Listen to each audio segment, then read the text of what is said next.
உணவு இங்க பாருங்க, உணவை பொறுத்த வரைக்கும் சிம்பிளா சொல்றேன். பசி எடுத்து சாப்பிட்டா பாசிட்டிவ், பசி எடுக்காம சாப்பிட்டா நெகட்டிவ். அதனால என்ன பண்ணணும், இனிமேல் டைம் பார்த்து சாப்பிடக்கூடாது.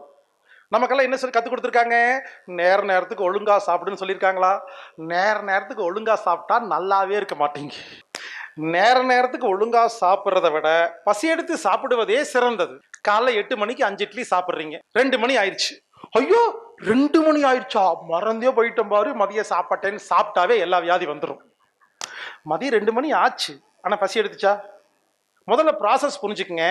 வாயில் ஜீரணமாகி, வயிற்றில் ஜீரணமாகி, குடலில் ஜீரணமாகி, அது ரத்தத்தில் கலந்து, அது அது கல்லீரலுக்கு போய், அது சில ப்ராசஸ் பண்ணி பிளட்ல கொட்டி, அது சுத்திட்டு போய் எல்லா செல்லுக்கும் கொடுத்து, எல்லா செல்லையும் தூய்மைப்படுத்தி ஆரோக்கியப்படுத்தி சக்தி கொடுத்து, எல்லா வியாதி குணப்படுத்திட்டு கழிவு பொருளா மாறி மீண்டும் பிளட்டுக்கு வந்து, அது சுத்திட்டு வந்து யூரினா மலமா வேர்வியா சளியா போய் எல்லாம் கிளியர் ஆகி, அதுக்கப்புறம் உடம்பு என்ன பண்ணும், ஒருவேளை அதுக்கு சாப்பாடு வேணும், எனர்ஜி வேணும்னு நினைச்சதுன்னா இந்த மூளை என்ன பண்ணும், ஓஹோ நமக்கு சக்தி வேணும்னு நினைச்சு அதுக்கப்புறம் வயிற்றுல ஜீரண சுரப்பிலாம் சுரந்து ஹலோ இப்ப சாப்பிடுங்கன்னு சொன்னா இதுக்கு பேரு பசின்னு அர்த்தம்.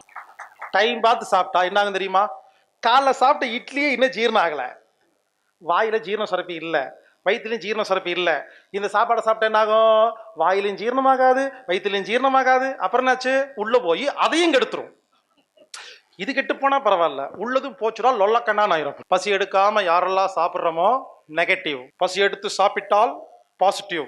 இதைத்தான் பசித்து புசி மருந்தன வேண்டாவாம் யாக்கைக்கு அருந்தியதற்று போட்டி ஒன்னின்னு எல்லாரும் ஒன்னே தான் சொன்னாங்க.